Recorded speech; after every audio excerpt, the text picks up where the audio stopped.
Don't dig a trap, for you will fall into it yourself. Let me explain what this means in the context of the Ukrainian offensive.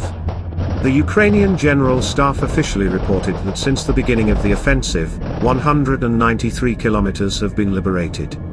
24 kilometers in the Bakhmut direction, the rest in the southern direction. In the British intelligence reported that the AFU for a month were able to liberate more territory than the enemy was able to capture during its 6-month campaign.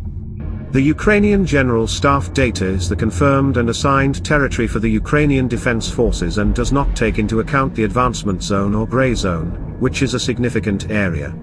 But now the success of the AFU's actions should be counted not in kilometers, although this is undoubtedly important too, but in destroyed enemy reserves. So, according to the latest calculation of analyst Oryx, the ratio of equipment losses from July 1st to July 10th is -140 to 71 in favor of the AFU.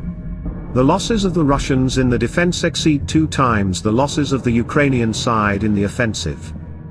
Frontline trends. Earlier I emphasized that it is the destruction of the enemy's reserves and forward line that will be decisive.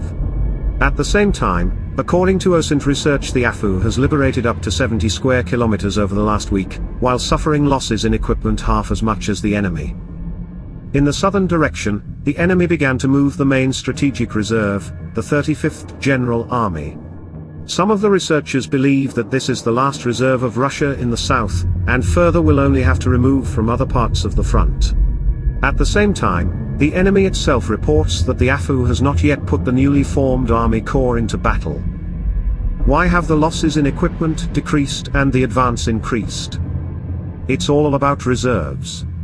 The enemy forces are not as fresh, and quick operational reserves have already been brought in.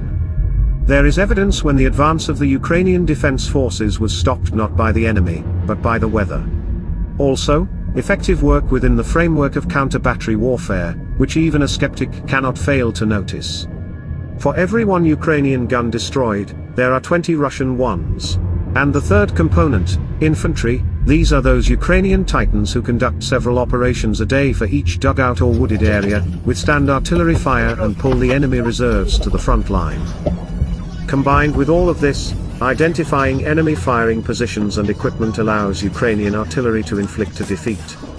It is a difficult titanic labor of infantry. And quickly will not be, but the pace must build up with the exhaustion of resources in the enemy. And what countermeasure plan did the enemy hypothetically have in place? According to General Gerasimov's plan, the main reserves of the AFU should be constrained by the parallel and simultaneous advance of the enemy, in Swatoway and Kremina directions and near Avdiivka.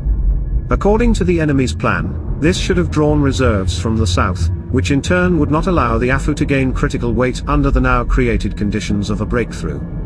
On those directions it is very difficult now, but the enemy cannot realize its plan and therefore fell into a trap, which he himself was preparing. What should he do with the significant forces concentrated there, but still not enough for a breakthrough, and their transfer to the south is a significant logistical operation. And logistics is the basis of war, and time is now a critical factor.